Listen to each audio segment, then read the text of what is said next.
I'm delighted to introduce Charlotte and Angela from Inclusive People here to talk to us today. Yeah, take it away, guys. It'd be great to hear more about you and what it is we're going to hear about today. Hi, everybody. So it's nice to meet you. We are Angela and Charlotte from Inclusive People. For those of you who we haven't met, I think Charlotte's just popping up our slides. We were formerly of Activision Blizzard, and you know, Charlotte, I mean, I've had a very, very long background with Activision Blizzard. I also served on the UK board for a while as the representative. And I met Charlotte when we were both working at Activision Blizzard, and we both decided last year that we would like to go in a new direction, and we both actually left and formed Inclusive People. So the aim of forming Inclusive People was that we wanted to try and improve the culture of the industries that we work with. So very specifically looking at making people your greatest asset. I have sort of almost 20 years in video games, but Charlotte also comes from not just video games, but a very broad technology background. So we think, you know, with our business experience and Charlotte's very specific HR experience, we kind of blend together to offer this people solution. So today, we're here to talk to you about really staying ahead of some of the trends in that we're seeing in the gaming industry right now. And what we aim is that you will come out of this considering really some of the current trends that are happening. We'll identify really 5 key specific trends that we're going to look at. We'll dig into some of the data. We'll look at some of what the World Economic Forum is saying around skills shift and what that might mean for you both as an individual or as a business. And then we actually have some practical tools for you to be able to take away and look at putting in place to deal with some of these trends. I do have to apologize. I am, as it looks, sat outside on a step trying to hide from half term. So if there's any blipping or anything like that, I apologize. And I'm going to hand over now to Charlotte. Perfect, thanks, Ange. I think Ange's definition of half term was having 4 screaming girls in the house. So being outside made more sense. So also just to say, with my screen share, I can't see the chat. So Leo, if there is anything that's kind of good to mention or respond to, if you wouldn't mind just shouting that out, that would be great. So we're going to talk to mainly the people trends in the gaming industry. But before we do that, we thought it was important to talk firstly to what is happening sort of in the industry itself. So not just the teams in the industry, but with the games, with the platforms and that kind of thing. So from our research, we have identified 5 key trends that we feel are impacting the industry as a whole at the moment. I think it's important to say firstly that the press seems to say that the UK games industry is booming. It's doubled its size since 2013, and in 2024, £7.6 billion were spent in this industry. So we're doing well. There's a lot of interest, there's a lot of money being spent, but there are also a number of trends and challenges that are impacting the industry and meaning that we need to stay ahead of those. So the first one is platform and consumer disruption. And again, you guys are probably all aware of some of these to some extent. So hopefully it's just a bit of a refresher and some big thinking before we get into the people streams of things. So the first one, platform and consumer disruption. We're seeing subscription saturation. So people have a lot of subscriptions, Games Pass, PS Plus, all of those things are coming into action, and actually, you know, there's only so much game time, there's only so much time people can actually game, and therefore companies are needing to think about how do they monetize in different ways. Mobile and cloud games are becoming more and more, they're growing more and more globally, but there are more regulations coming into mobile games as well, which we need to be considerate of, particularly from the EU.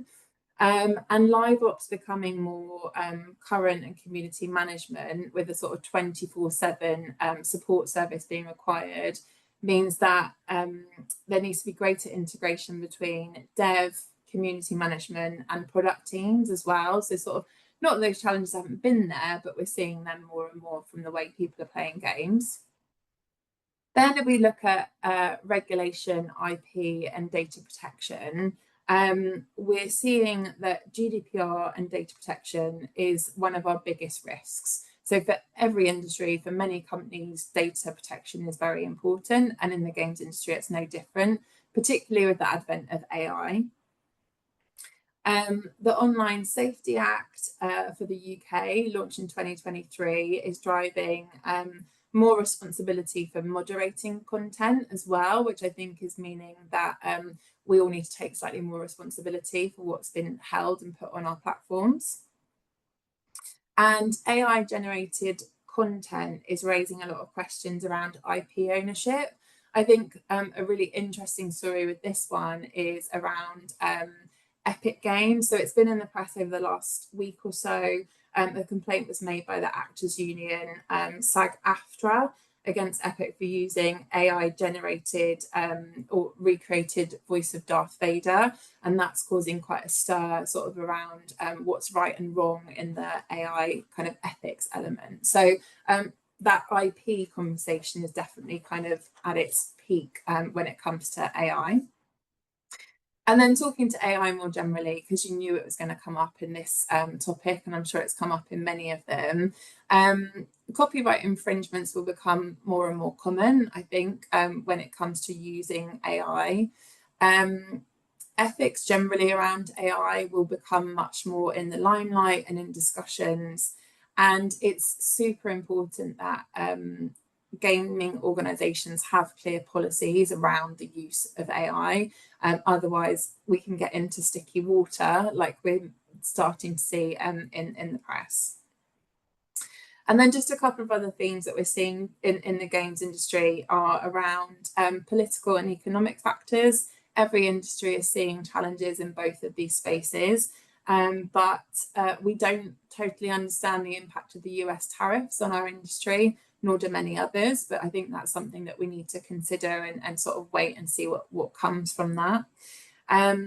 Investments, due to the economic kind of position that we find ourselves in, those investors may often be looking for sort of more proven concepts in the gaming world, as opposed to sort of more new and experimental games. And then I suppose just to say the cost of labour in the UK is quite high, and therefore that's something that people are considering about sort of where are certain talent pools being found beyond the UK. And the final one is just around the rise of independent studios. So independent studios are definitely on the rise, which is great to see. In Q3 of 2024, there was a 24% increase in small to medium video games businesses being created. So real growth in that sort of independent studio space, which is great to see. So that's our take on the key 5 trends across the gaming industry. And now what we want to really talk to, which is my bag and Ange's, around sort of the people trends and what's really impacting people in the games industry.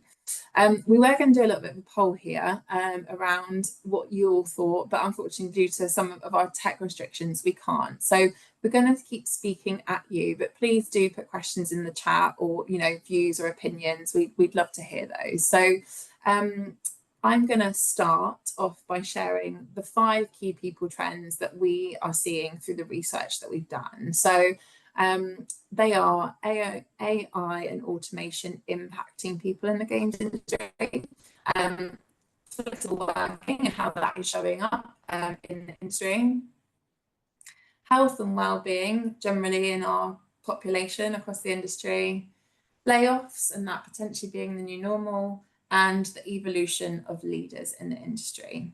So we're going to talk to you about what that means and how those things are showing up firstly. And then towards the end, we're going to share what we see as some actions that you can be taking as either a leader or an individual contributor to try and get ahead of these trends and ensure that you're equipped and ready for these trends as they come. So we'll share with you what we're seeing, and then we'll give you some actions to take away from the session. So I'm going to start by talking about AI. It is one of my favourite topics, but you know, it's so unknown at the moment, so we can only share with you what we've gleaned from the research. So sorry, let me just find my notes.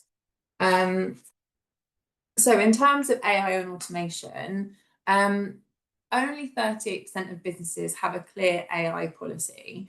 And as you can see, we're starting to sort of see more stories about where AI is being used unethically, or it's infringing on copyright. So one of the biggest things that we are suggesting, if you don't already have it in your organization, is creating a clear company policy around AI. It's one of the biggest things that you can do to protect yourself. So whether you're a leader or you're an employee in a business and you don't think you have an AI policy, go and ask the leaders in your business about that, because it's very important that you have one.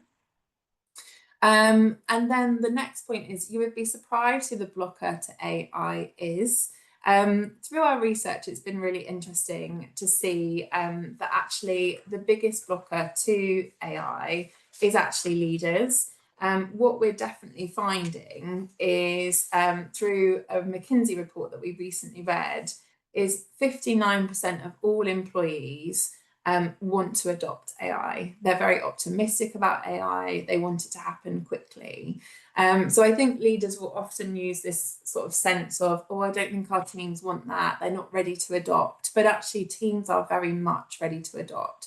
And actually, from the McKinsey report that we have really dug into, it states that leaders tend to be the biggest blocker to AI. So whatever position you're in, whether you're a leader or an employee, just think about how you're showing up to AI. How open to it are you?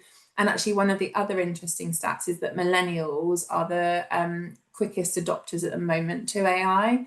So if you're looking for advocates or champions of AI in your organization, it may be worthwhile starting with the millennial population, because they're very keen to be involved in the progression of it in organizations. And then I think, but what about people here? Because I think there is a real worry from a lot of people about AI. There's a lot of talk about it, there's a lot of trends about it, but actually, what does this mean for me and my job?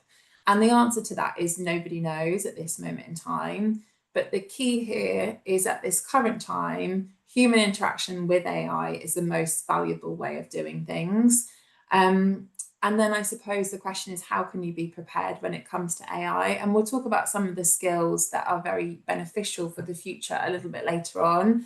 But what we would say is lean in and learn as much as you can. Being adaptable and flexible and having a growth mindset is really positive at the moment, and really the best thing that you can be doing as an individual when it comes to AI. So get interested, play around with it, investigate it, and take an interest in where your business is going with it.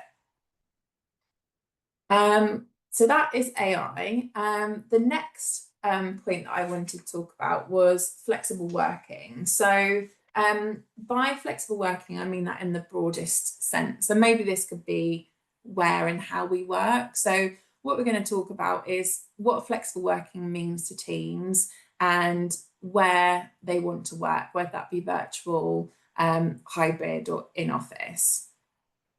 So I think from the research that we've looked at, where your team work can impact your talent pipeline.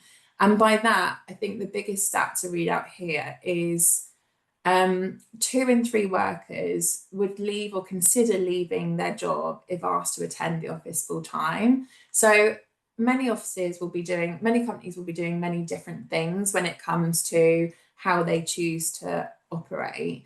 But I think if you're a company thinking, oh, we're just going to go right back to the office full time, it is important to consider actually the impact that has on teams and what that means for your talent pool. And there is a sense that people are not desperate to go back to the office full time, but there are many companies adopting that at this moment in time, which is why we've spoken to it. Considering flexibility is not a choice for employers. So actually, when I talk to this, what I'm saying is employers have a legal responsibility, to review flexible work requests that employees put forwards. So employees now have day one rights to register a flexible work request. So I could start a job and say, actually, here's my flexible work request. I'd just like to work 3 days a week. And as an employer, you have to consider that request. You can respond yes or no. And if you respond no, you need to have clear reason as to why you wouldn't accept that request. So it's not an option to just be like, oh no, we don't do flexible working here. Your employees have the right to ask, and you need to respond to that.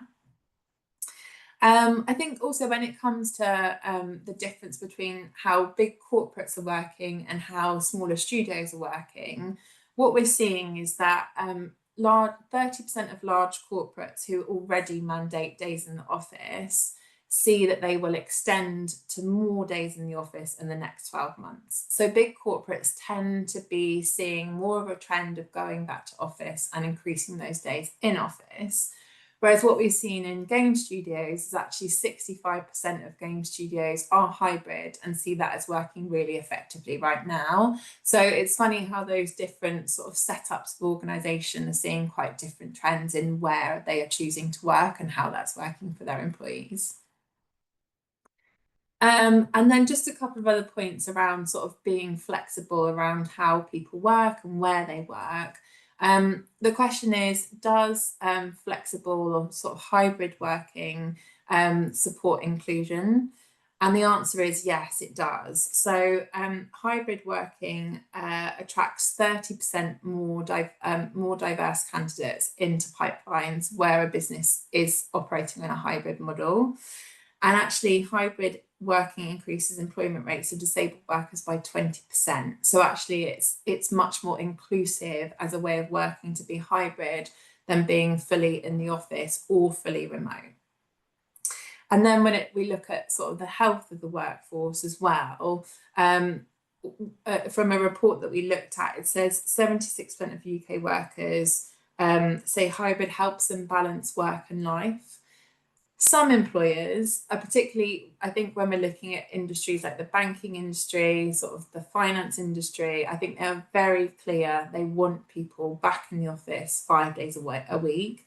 But actually, when we're looking at things like inclusion and health and well-being, hybrid has a very positive impact on your employees. And I think it's you choosing as an employer, if you are one, or a leader, if you are one, actually what is going to work for your employees, for your business, and the well-being of everybody.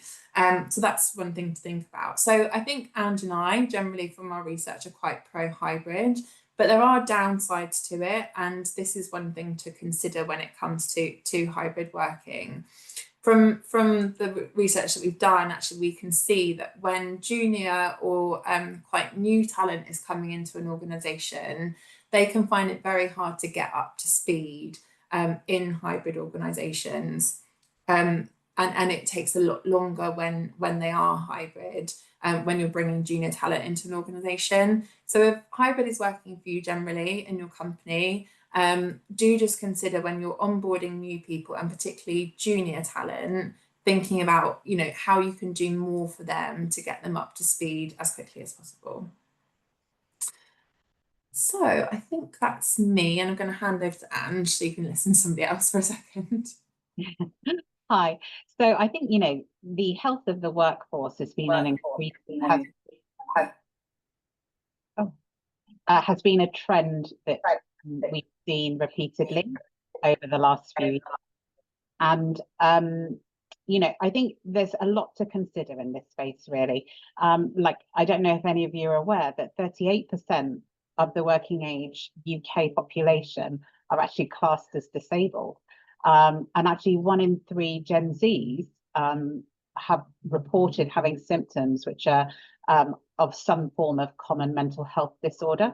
So, you know, I think it's a particularly pertinent thing in the games industry, which is synonymous with crunch and working, you know, working to very, very tight deadlines. And so as an employer, or even as an individual, making sure that you support your physical and mental well-being within the workplace is a continued and a very, very important trend. And I think, you know, some of the things from an employer stance is getting really ahead of not being reactive. So, you know, you hear of many employers that put in place solutions for when their staff need mental health counselling or when they're burnt out, rather than looking at proactive solutions to avoid your employees getting into that space and supporting them with their well-being to ensure that they maintain a strong work-life balance. And I think also, you know, as things have evolved and the regulations have evolved, there's been a lot more focus on things like women's health, and items like the menopause, the changes to menopause that are coming through. So as an employer, there is increasingly more focus on making sure that you have the appropriate levels of support for your teams, and that you're that you're on top of any regulation changes.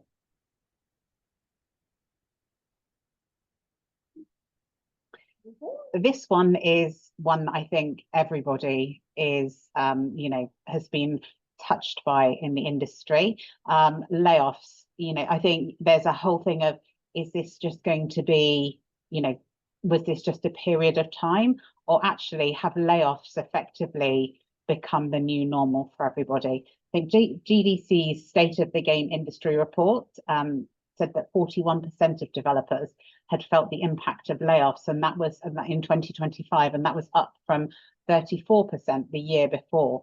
And as whether you're an individual or whether you're an employer within the games industry, there you have multiple considerations now in this space, because it's becoming something that increasingly everybody is expecting. 58% of developers expect that there are going to be future layoffs. So what are some of the considerations when you have this? So firstly is, are you supporting your leadership? And are your leadership acting in a way to support both the people that are exiting, but also the people that remain within the business? And actually one of the main things that employees ask for is transparency. However, the data showed that 19% of developers gave no reason at all for why they were laying staff off. So it's very difficult for, clearly it's very difficult for employees to understand and to be bought into why change is happening if there's no transparency. The other thing is like looking to build an adaptive culture. I don't think Charlotte and I've both been in the position of, being in processes and managing processes. And, it is clearly difficult sometimes to be completely transparent, but you can build an adaptive culture. And you can ensure that your employees are focused on the clear strategy of the business, and that actually they build some levels of resilience to be able to go through all of the changes that are happening in the industry.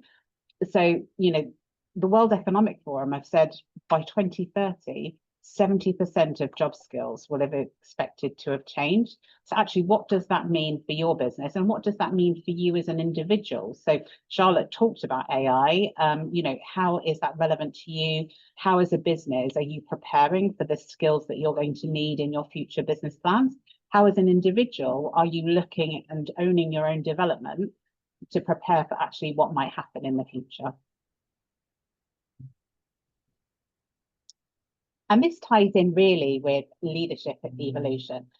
It probably won't be any surprise to all of you to know that 86% of worker satisfaction with interpersonal ties at work relates to their relationships with management. So, quite often, I think many of us will have experienced where individual contributors have been promoted into leadership positions, but not necessarily with the support that's needed to take on people management. So, from a business stance, are you making sure that your leaders have the kind of correct support to be able to do this? Do they understand about flexing their leadership style? There are so many, Charlotte and I as qualified executive coaches can tell you about sort of numerous different styles of leadership, from autocratic, democratic, authentic, transactional. But actually, how do leaders, the main thing is about understanding how you flex your style depending on what the situation and what the business needs as an outcome. As an industry, historically, it was very autocratic, but actually, as things have moved and things have evolved and there has been more support towards creativity and a more engaged culture, there's been more of a focus on transformational leadership, and ensuring that people have the ability to have their creative outlets. And also, you know, another thing that's become increasingly popular is how to create a coaching culture within your business. So, you know, 85% of managers who receive coaching either outperformed or their coachees were outperforming. So, you know, these are really, really high stats in favor of implementing a culture which helps to build really self-reliance, a much more creative and engaged, and also a greater work-life balance within the business. And we talked in the last slide about layoffs, and you know, we talked about how the skill sets were going to change. And I think, you know, a really interesting thing for employers will be that the industry has to some extent really fed on its own goods from a people stance. So, you know, over 80% of people who are hired or who are laid off within the industry find another role within the industry. But as we see trends like AI changing what's needed from a skill set perspective, that's going to mean that increasingly there will be a need to hire outside of the industry. And that trend is, you know, they're starting to see that trend happening already. And that means that, you know, businesses will need to look to different things. Historically, they've been able to focus on passion as a way to get people engaged in the industry and to want to come into the games industry. But if you don't, you know, if you have a skill set, but you don't necessarily have a passion for games, actually you need to look at like a really positive people culture to attract talent from other industries. Thanks, Ange. Cool. I'm just going to talk to one other trend, and then I'm going to pause for a second. But I think the last one, and Ange just sort of touched on it a little bit, but I think for me, this is a really important slide, and it's a really important piece of information for everybody to consider. The World Economic Forum's Future of Jobs report, if you haven't seen it or read anything about it, maybe take a look, because it's a really useful piece of information. But one of the stats that it says in there, one of the key takeaways from there is if the world's workforce made up of 100 people, 59 would need some retraining by 2030. So I think that just sort of makes it quite an easy way to think about it. And that was collected from more than 14.1 million employees worldwide and 1,043 organizations globally. So quite an interesting and ratified statistic. But I think then looking across to the right-hand side with the list of skills, I think this is where we should all be taking a quick look and thinking, you know, what do I have to offer here? And which of these am I really good at and could be maximizing on? So the top three are quite technical. So AI and big data, networks and cybersecurity, and technological literacy. Can't get my words out. But I think for me, and I am a HR person, not a technical person, so maybe this is just my own personal bias, I think skills 4, 5, and 6, and possibly 7 are some of the most prominent skills I think we should be focusing in on. So creative thinking, resilience and flexibility, curiosity and lifelong learning, and leadership. So actually those are seen as being some of the most critical and fast growing skills you know, to 2030 that we need to adopt. So as an individual, definitely be thinking like, how am I adapting these? How am I growing these? How do I learn more about these things? How do I learn to become more this way? And that could be by, you know, doing courses. That could be by finding a mentor to help you think about those things. That could be by asking for feedback from people, you know, how resilient do you think I am? You know, do you think I am flexible, or do you think I'm quite stuck in the way that I think about things? So there's many ways that you can try and consider, where am I today? And also like, what can I do to kind of grow in these 4 key, quite human skills in the center of this list? So we just wanted to flag that because we do think they are very sort of indicative and quite sort of directional for us all to consider towards the future. I'm going to pause there because the next bit I'm going to talk about is actions that we can take. But are there any questions or thoughts or feedback that anybody wants to put in the chat for us, or if there's anything in there already? I think we've had a sort of a positive comment on coaching that it's a really, really good idea. Certainly makes an awful lot of sense. There's also a couple of questions about sort of getting hold of the reports. Is it possible to sort of get links for those? And I'll pop them in the Yeah, we can pop them we in can the definitely chat. put some. Yeah, we can put some. Maybe we'll send them to you afterwards. Lee. I don't know what the best way to do it is, but this World Economic Forum one, definitely. The McKinsey AI report, definitely. There's some really, I would say, like they're the two reports that have definitely resonated with us. There's other ones which we can send, but I would say those two would be, they're quite hefty. But you know, you can find summaries or put it into AI and ask it to summarize for you.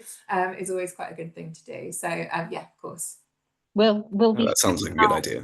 We'll be sharing our email addresses later on in the deck and offering you the chance to get some sort of action planning document. So, you know, obviously feel free to email either of us asking for any references, and you know, we'll happily share.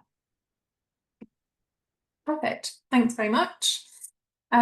Cool. So what we're going to share with you now is some high-level action plans. We call it a bit of a game plan because that was part of the title of the session that we're running today. So what we wanted to do was to share with you some actions that you could take if you were an individual contributor or if you are a leader or somebody in HR. So we've tried to cover all bases of who might be on the session today.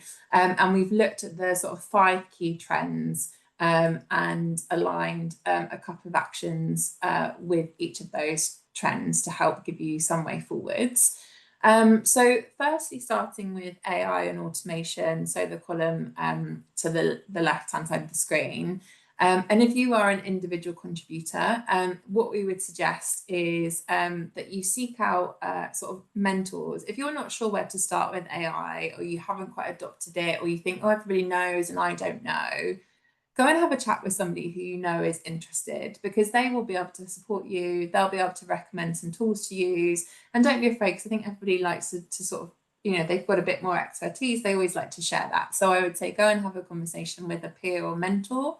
And also, you know, play around, use low risk tasks to test and utilize AI. Don't, you know, go and put your investor deck in there if you've never used it before. But, you know, if you're trying to write a new and interesting email to somebody, you know, utilize those low risk tasks to play around and investigate how AI works if you haven't sort of started to adopt to it at all.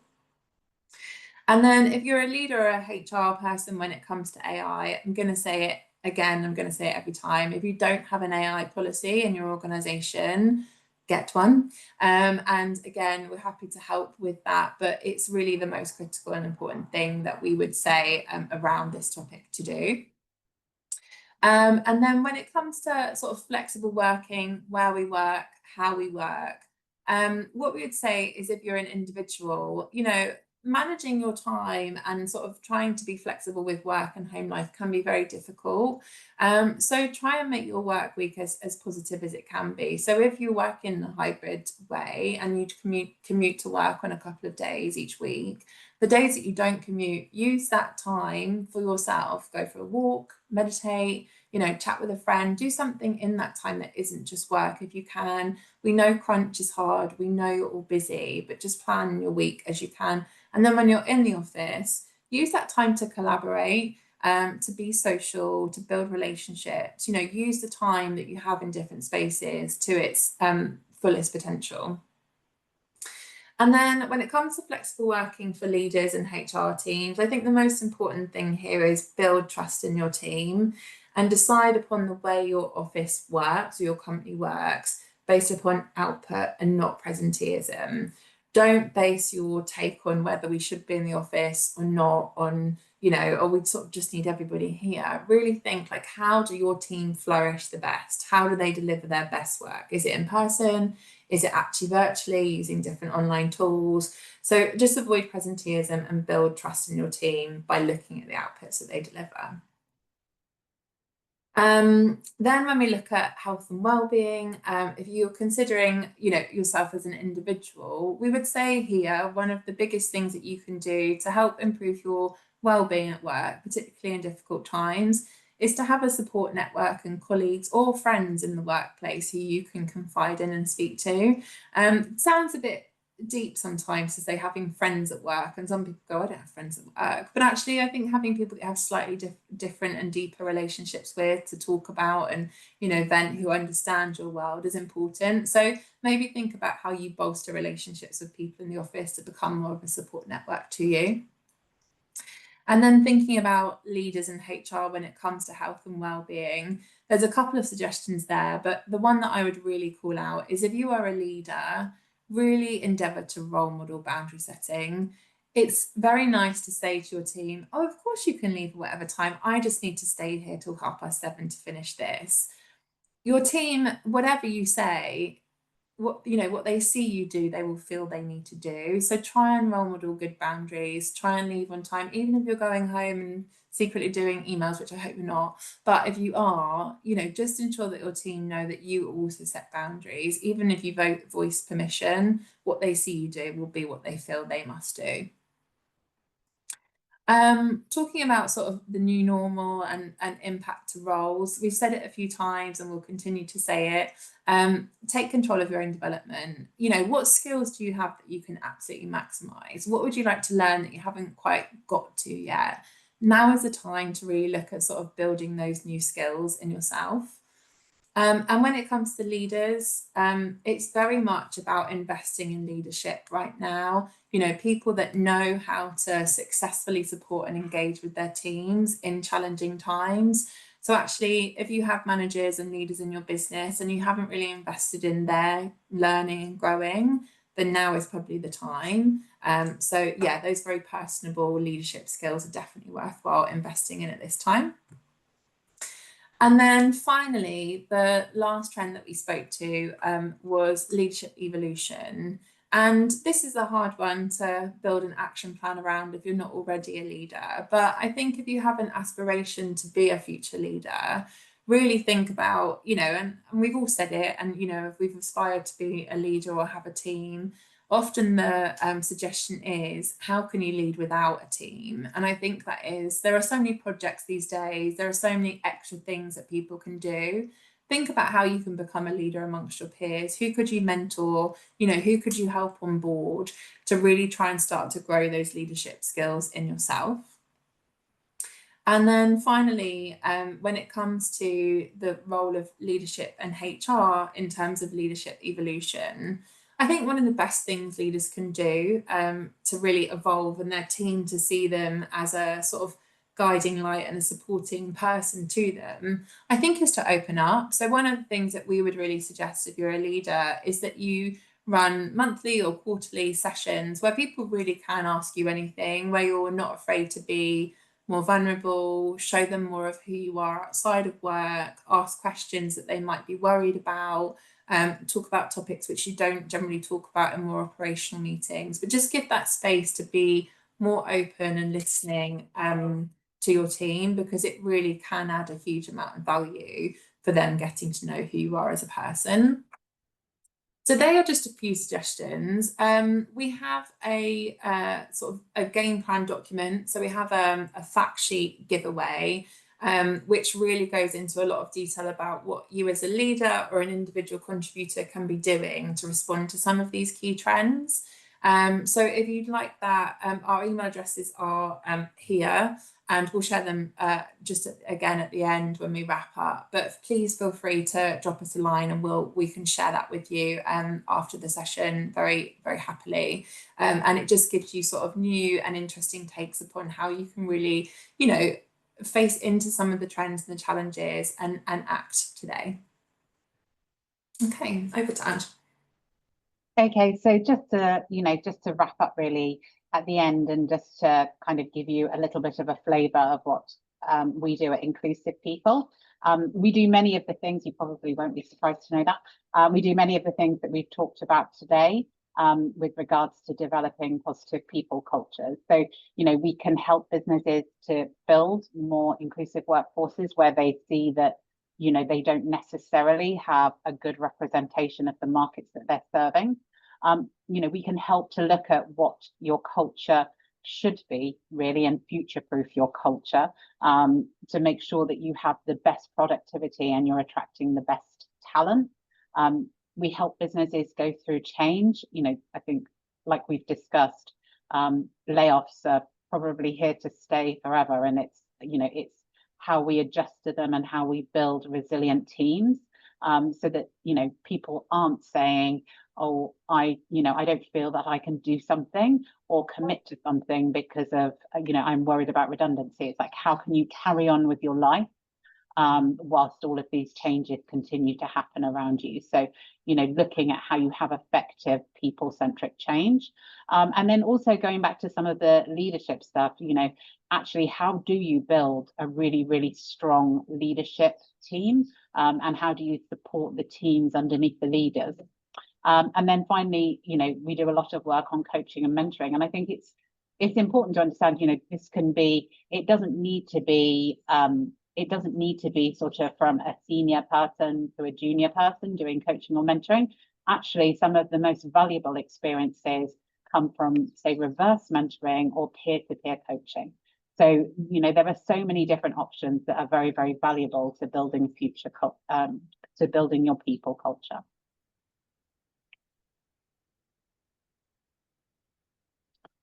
So, are there any questions or anything more like to share? Charlotte, over to you. Yeah, no, I was just going to say the same thing. I'm sorry, we've been very coordinated up to that point. So yeah, it was just that's pretty much it from us, unless there's any other questions from anybody. Leo, I don't know if actually Leo, is there anything else in the chat? We don't have any questions at the moment in the chat, apart from sort of call outs for those reports, but lots of sort of positive comments around the sort of practical advice that you've been offering. I suppose from my perspective, I mean, there's a lot of things that people do with the best intentions, and ultimately some of those strategies just are known not to work, and often sort of end up with people going down a bad rabbit hole or getting sort of stuck in a certain way of working. I mean, have you encountered any particularly sort of glaring issues around people, really needing that complete sort of shift in attitude, despite the fact that they were thinking they were doing, the right thing? I from a really obvious example, staying late to get everything done, and actually, that leads into sort of problematic patterns of behavior sometimes, obviously. Yeah, I think what we've seen in our knowledge, and I think it's challenging and probably one of the biggest trends and worrying trends is because of sort of the layoff culture, which I think we need to find a way almost to, it's a bit like DEI, like how do we almost sort of kill that term and rebrand it as something, because it's sort of, how do we say almost that layoff space, is actually probably just sort of some of how we see it. But what we've seen in our knowledge of companies that we've worked with is actually where there is a sense of, how safe is my job, is that people just work harder and harder and harder to prove their worth. And that's really bad for well-being. It's really bad for inclusion, because not everybody can give, their entire life, but some people can. And actually the role there is so much of leadership, to firstly role model, but also to be having meaningful conversations with individuals where they're saying, actually, are you okay? What are you concerned about? There's much more, less operational, like how's this project going, etc. More, how are you feeling today? Some of those really basic human questions are just being missed, and therefore people are just doing more and more and more to prove their value. So I do think there is an element of leaders really needing to be going back to these basic human, how are you? How are you feeling? How is everything for you between sort of work and life at the moment? Those are the kind of questions that I think are basic, but just are falling by the wayside at the moment. I think, yeah, I mean, it comes down to a lot of transparency, really. Charlotte, everything Charlotte said it's building a transparent culture, because like she said, quite often, and, having been a leader, people will do things and they think it's important, but they haven't checked in. And the leaders don't want them to be working, they see no value in them working themselves to death. And quite often, maybe 3 out of 10 of those things need to have been done and probably have very little value. But there needs to be this transparent communication between leaders and their teams. Thanks for the question, Leo.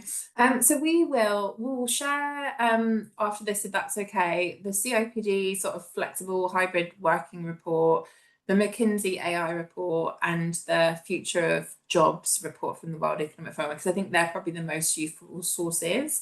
And then just click onto the last slide. If you'd like the sort of game plan, action plan document of how, as a leader and individual, you can respond to the 5 trends that we've mentioned, just drop us a line and we're more than happy to share that with you. And hopefully it'll be useful, for you as a person, but also if you leading a team, actually some of the actions that you can take, hopefully to respond just to, how many things are out there in the world that are putting a lot of pressure on our teams. So great. Thank you very much for having us. Wonderful. Thank you so much, Charlotte and Angela. Really, really appreciate it. And thank you for everyone that's joined this session. It seems like there's been a lot of sort of positive takeaways in the chat, which has been really, really good. And I'll pop those details at the bottom of the video when it goes up to YouTube as well, along with links to those reports. So yeah, thank you so much, guys. Really, really appreciate it. Very efficient today. So you've all got 30 minutes back. Hope to go and get a drink and a coffee. So thank you very much, guys. Thank you, Leo, and we'll hopefully see you soon. Bye-bye.